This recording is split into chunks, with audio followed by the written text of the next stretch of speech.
Bien, entonces eh, lo que pretendo hacer acá es una introducción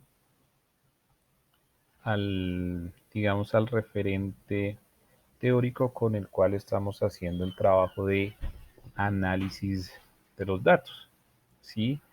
En la medida en que me interesa en que esas acciones que estamos haciendo alrededor de identificar ciertas funciones de los enunciados, pues eso tiene todo un antecedente.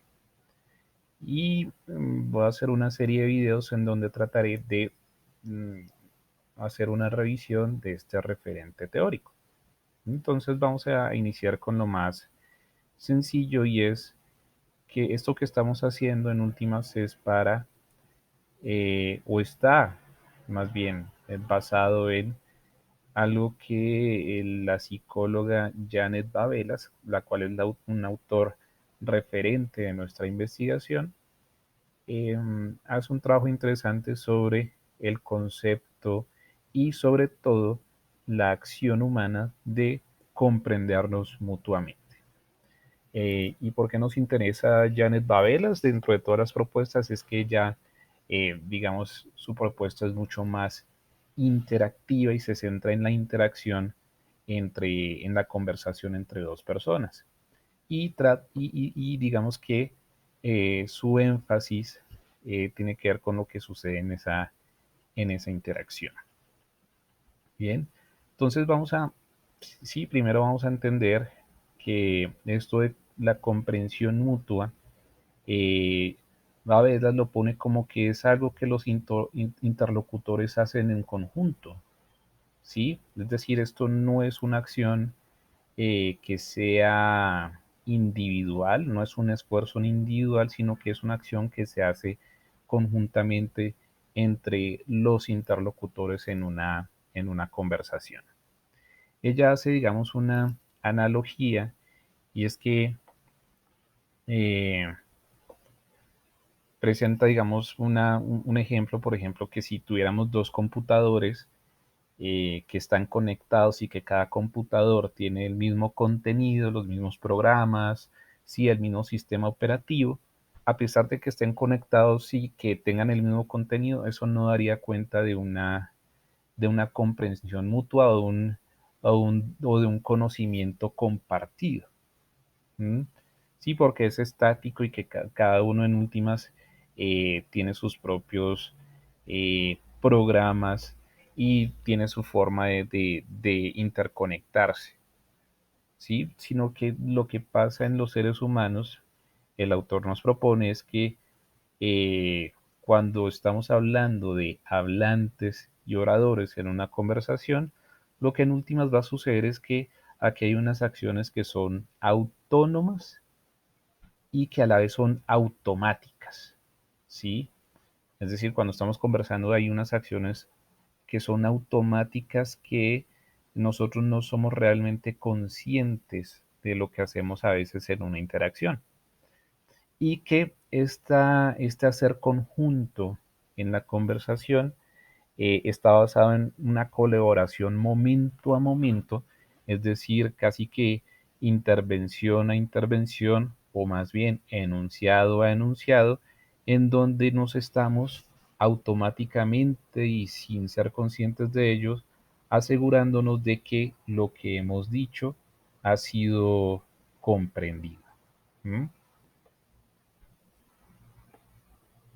Y en ese sentido me gustaría como hacer una revisión también de qué no sería, o qué no haría más bien parte de esta propuesta o de este referente teórico, que entonces qué no es la comprensión mutua desde esta propuesta.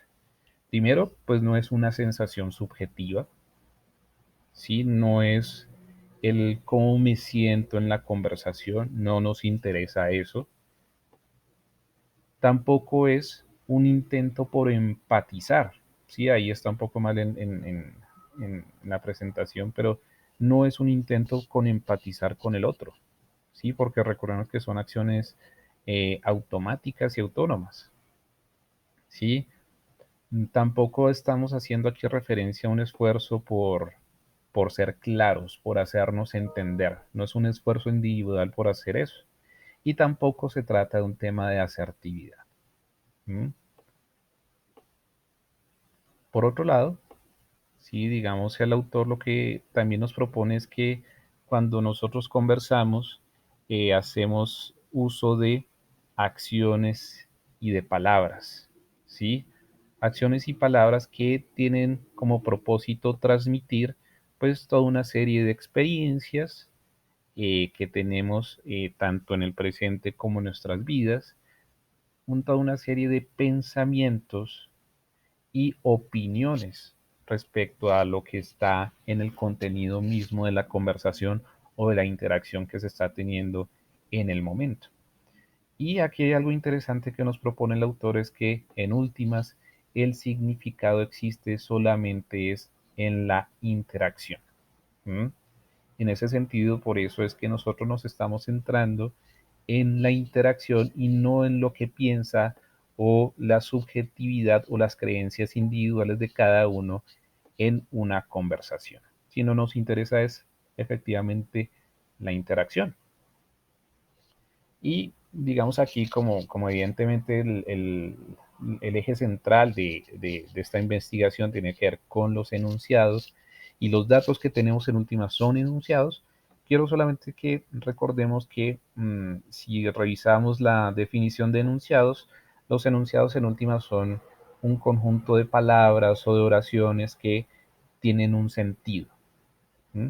Y como tienen un sentido, estos enunciados pueden ser de diferentes formas, ¿mm? Porque no solamente son en una conversación pueden verse de esa manera, sino que un enunciado pueden ser acciones audibles, ¿sí?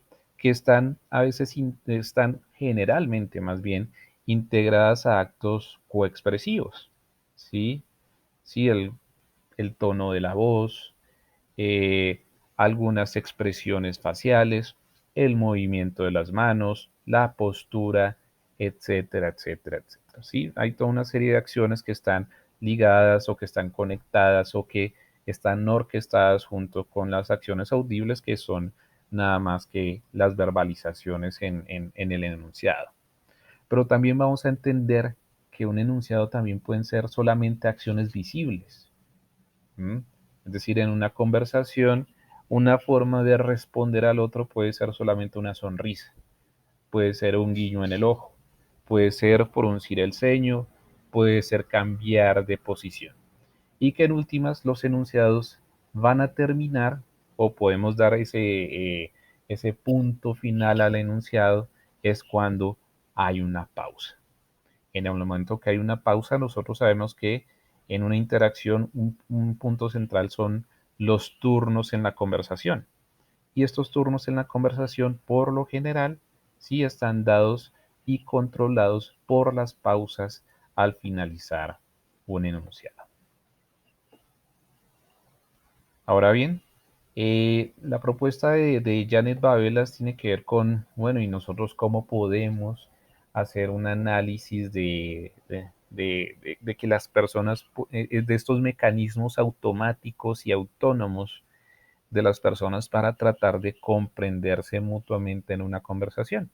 Y ella lo que propone es que hay un microproceso que es observable y que es recíproco, eh, y que para hacer de alguna manera más sencilla su comprensión o su análisis, lo establece en un microproceso de 3 pasos al cual ha denominado calibración.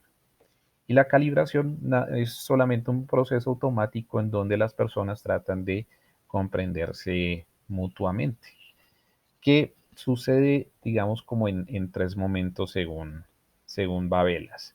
¿Sí? Un primero donde se introduce una nueva información en la conversación, ¿sí? Es decir, doy una opinión, expreso una idea, hago una descripción sobre algo, y viene seguido por una respuesta del oyente, mi interlocutor.